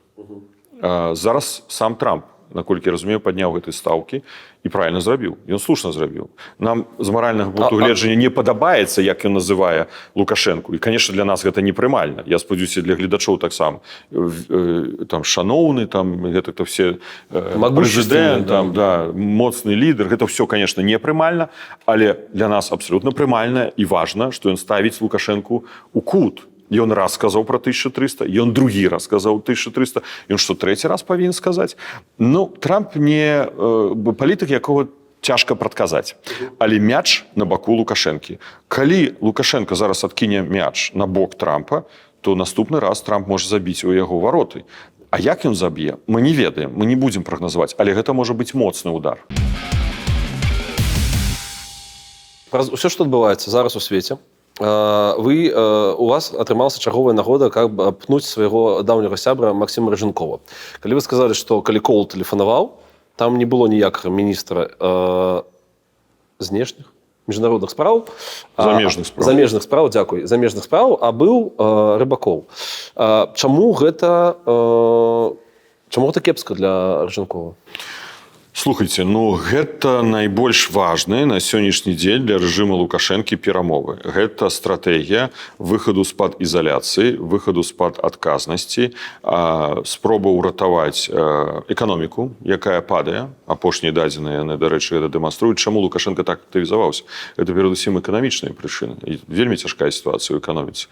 Калі мы паглядзім, вось за 7 месяцаў это падзенне ВВП за 6 было 2,1 рост, за 7 месяцаў 1,3. То есть экономика падает. Сельская господарка минус 12,7%. Промысловость минус 3,1%. Российский рынок поменьшается по продаже, по экспорт белорусских товаров на российском рынке. Калійны ўгнаенні ў Китаі упали. Усюды яны друкуюць грошы, каб пампаваць эканоміку, бо іншага выхаду няма. І гэта абваліцца альбо фінансавая сістэма, інфляцыя. Паказчык, дэфлятор 12,4%. Гэта рэальная інфляцыя. То яму трэба выхадзіць з-пад санкцый. І вось гэта, тое, што я казаў на канферэнцыі Новай Беларусі, гэта тое маленькае вакенка магчымасці, якое нам ствараецца. Так вось, а Ражынкоў у гэтай сітуацыі крытычнасці, важнасці, стратэгічнасці для рэжыму гэтага моманта ён адсутнічае на важнейшых перамовах ЗША. Я ведаю ўсіх міністраў замежных спраў Беларусі. Незалежнай Беларусі, пачынаючы з Петра Кузьміча Краўчынкі. Працаваў з усімі, ну, апрача з Краўчынка не працаваў, хаця сустракаўся неаднойчы.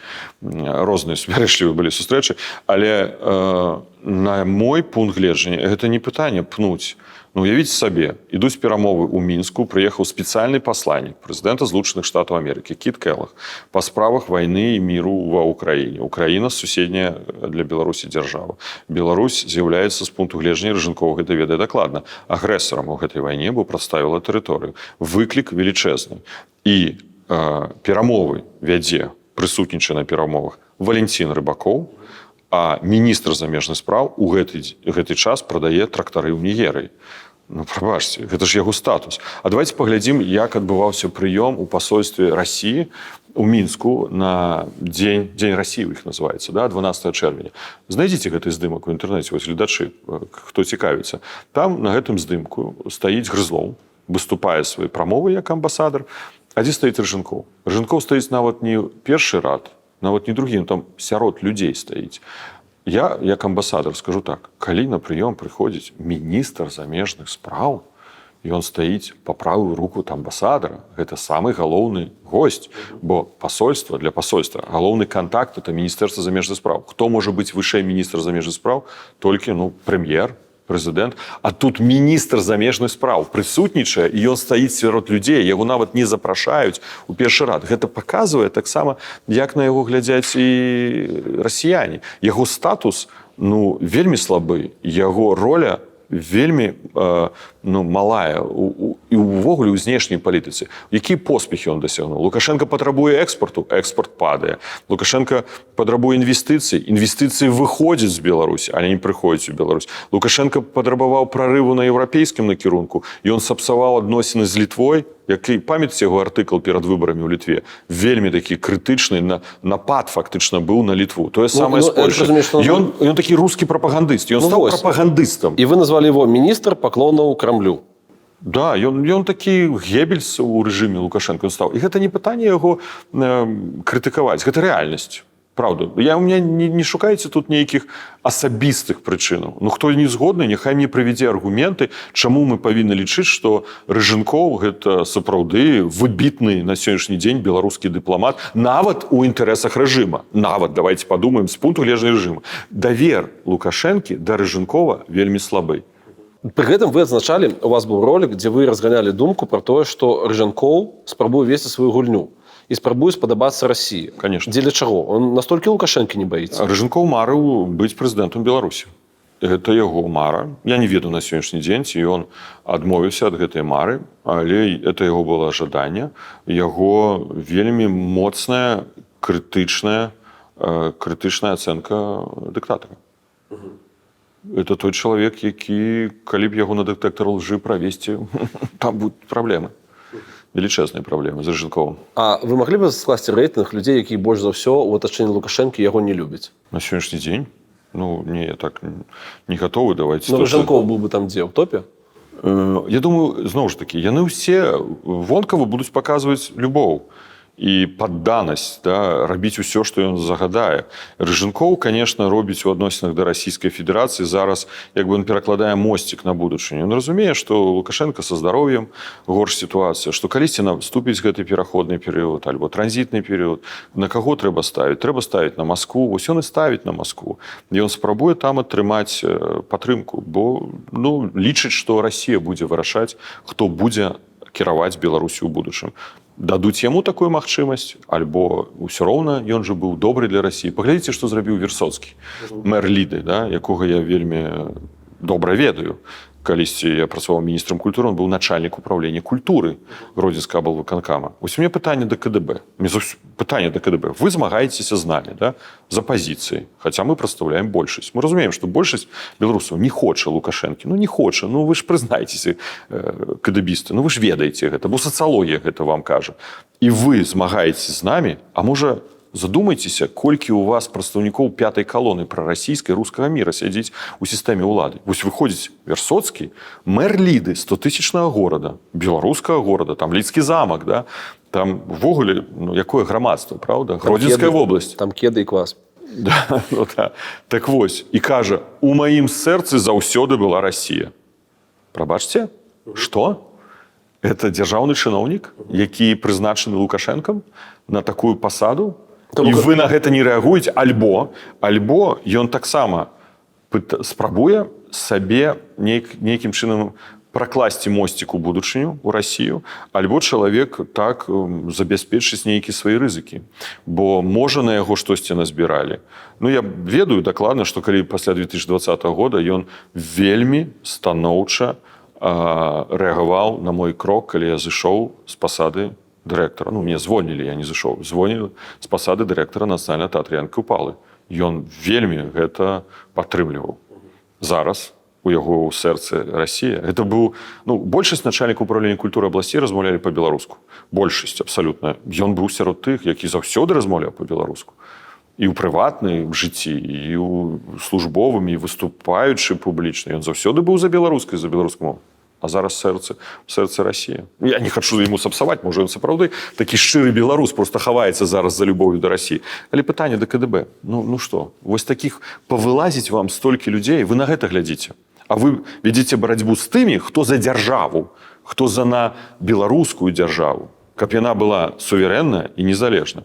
Я разумею, что это не вельмі прыемная тэма, але вы можете мне патлумачыць ваши ўзаемаадносіны і вашу гісторыю з Рыжанковым? Як яна развівалася? Мы сябравалі, хаця пазней ён калісьці публічна сказаў, што ніколі не лічыў мяне сваім сябрам. Я лічыў. Ну што, это факт. Значыцца, калі я працаваў у міністэрстве замежных спраў і ўжо было прынята рашэнне, што я паеду паслом у Польшу, ён быў начальнікам аддзела АБСЕ ва ўправленні Еўропы. Там па-іншаму называлася, можа, ўправленне. І я прапанаваў яму паехаць сваім намеснікам. Тады міністрам быў Хвастоў. Михаил Михайлович Хвастоў. Ён быў катэгарычна супраць. Я тройчы хадзіў да міністра замежных спраў, пераконваў яго, каб ён даў згоду на прызначэнне яго саветнікам-пасланнікам. І ў канцы канцоў я яго пераканаў, хаця мне пазней Хвастоў сказаў, я разумеў, што двух маладых, амбіцыйных нельга накіроўваць у адно пасольства. І так атрымалася, што ён ажаніўся на маладой прыгожай дзяўчыне. Вельмі хутка, яго ўжо быў гэта другі шлюб. Нават вяселля ў рэзідэнцыі пасла тут у Варшаве, у Аніне гулялі. Спачатку моя жонка лятала ў Мінск, яна была на вяселлі іх, а пазней яны ўжо арганізавалі тут вяселле для ўсіх супрацоўнікаў пасольства. А пасольства было вялікае, плюс сем'і, гэта там 60 чалавек, як мінімум, збіралася. Да?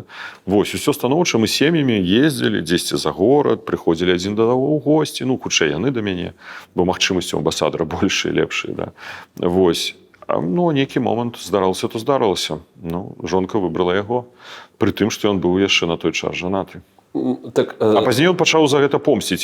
Вось адзінае, што я магу сказаць, я ніколі не разумеў. Ну, окей, ну так здаралася ў жыцці. Канешне, ён разваліў маю першую сям'ю. Можа, я вінаваты, гэта ж таксама можна тут шукаць розныя прычыны, але чаму ты мне помсціш за гэта? А як вы даведаліся? Пра што? Пра тое, што у вас адбываецца спіной? Это банальна, вельмі лёгка просто. Это раздрукоўкі тэлефонных размоў. А з якой нагоды людзі глядзяць раздрукоўкі чужых тэлефонаў? Калі ты разумееш, штосьці дзеецца такое... То бок вы зразумелі, што адбываецца штосьці дзіўнае? Дзіўна, я паглядзеў... Раздрукоўкі быў тэлефон на... Ну, службовыя тэлефоны ўсіх былі мабільныя. Я паглядзеў раздрукоўкі, я быў у шоку. 300 тэлефонных званкоў за месяц.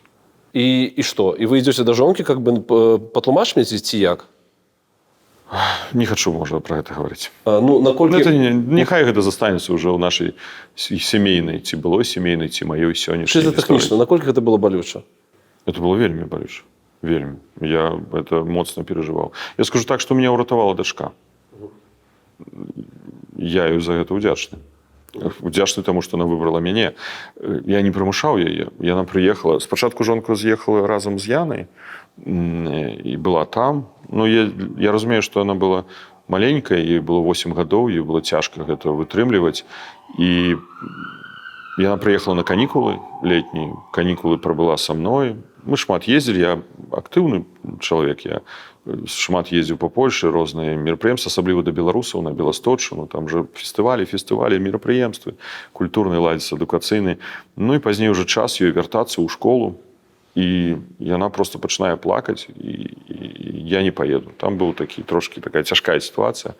І ў канцы канцоў я фактычна сам расплакаўся і сказаў: заставайся. Наколькі для вас, як для бацькі менавіта, мы не кажам пра палітычную всю гэту гісторыю, яна супердраматычная гісторыя, Netflix па вам плача тут і цяпер. Наколькі вам цяжка, што у дачкі няма кантакта з маці? Я памятаю, што тады 1 верасня я зразумеў, што я адначасова буду і татай, і мамай. І дачка мяне называла вельмі часта мапа. Вось. Гэта сапраўды, калі я пайшоў на 1 верасня ў школу з ёй на лінейку. Это калі 9 гадоў, 8. Да, яна засталася. І я зразумеў, это што? Мне аднаму выхоўваць дзяўчынку в такім узросце. І з іншага боку і пасада, калі ты заўсёды за працай, ты хочаш штосьці рабіць, і гэта забірае ўсё твой час, ўсё жыццё, і трэба на яе знаходзіць час. Гэта было так псіхалагічны час. Цяжка, але я яшчэ скажу, я ўдзячны, што яна засталася за мной. У вас были какие-то няни, як вам дапамагалі? Так, дапамагалі добрыя жанчыны, скажу так. Я ім па ўсё жыццё буду вельмі ўдзячны. Гэта сапраўды шчырыя людзі, якія вельмі мне дапамаглі. Можете мне патлумачыць, які вось... Окей, я разумею гісторыю палітычную пасля 20-го, і Яна казала пра гэта в паблікі, што з маці няма ніякага контакта. А да таго, які гэта контакт быў? Спачатку, калі яна была ў Польшчы са мной, гэта былі лімітаваныя контакты. Першы год, першых 2 гады, гэта, можа, нават лічыў, калісьці 5-7 дзён у год яна бачылася з дачкой. І это таксама было для мяне цяжка зразумець. Я не крытыкую. Я, калі там Наталья будзе глядзець гэта інтэрв'ю, я не ставлю гэтай мэту. Я адпусціў, я ніколі дачцы не сказаў ніводнага дрэннага слова пра маму, і дачка, я думаю, гэта пацвердзіць, каб гэта не было такім аднабаковай заявай з майго боку. Яе выбар, яна выбрала такі лёс і ідзе па гэтаму шляху сама. Вось, таму яна сустракалася, там, калі прыязджала ў Варшаву, там, некалькі дзён, ці былі ў Мінску, яна магла яе пабачыць і ўсё. І пазней гэта хутчэй былі такія спарадычныя кантакты. Ну, трошкі ўжо, калі я быў міністрам, можа, яны часцей пачалі сустракацца, неяк она там дапамагаць пачала. Мы з былой жонкай былі на выпускным у Яне, з Янай. Можа, толькі вось аднойчы, калі мы сустрэліся пасля гэтага, і разам сядзелі, і ўсё было нармальна. Ну, я тады быў міністрам, яна была дырэктарам кампаніі, IT-кампаніі, нямецкай кампаніі. Пазней на Паўднёвай Карэі, паўднёва-карэйская кампанія IT працавала. Ці камунікавалі вы за апошнія гады з маці Яны?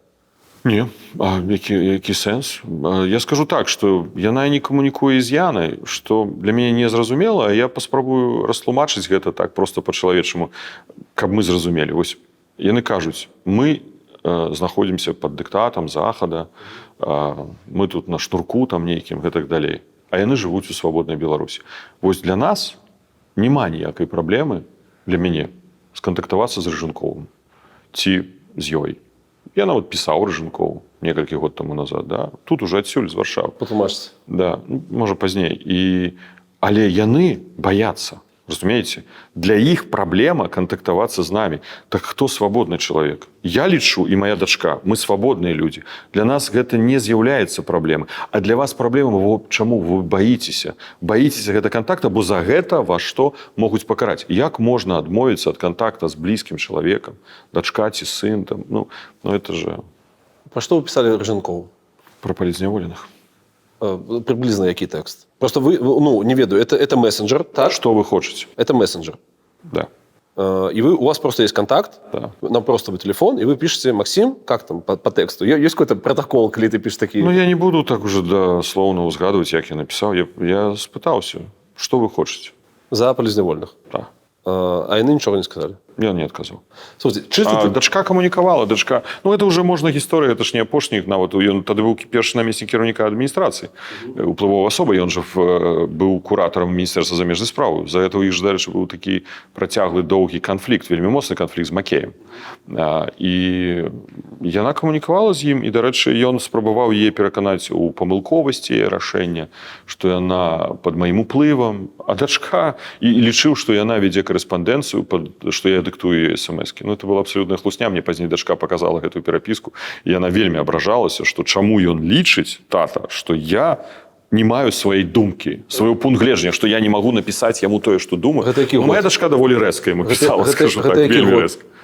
Гэта было два з чымсьці. То бок это уже пасля ўсіх падзей. Да міністра замежных спраў. Да міністра замежных спраў. Чисто тэхнічна, Рыжанкоў є хто? Айчым? Да ніхто. Як моя Яна кажа, ён мне ніхто. Окей, ну у них ёсць пэўны контакт, простой, што это муж ейны, там маці. Ну, быў, да.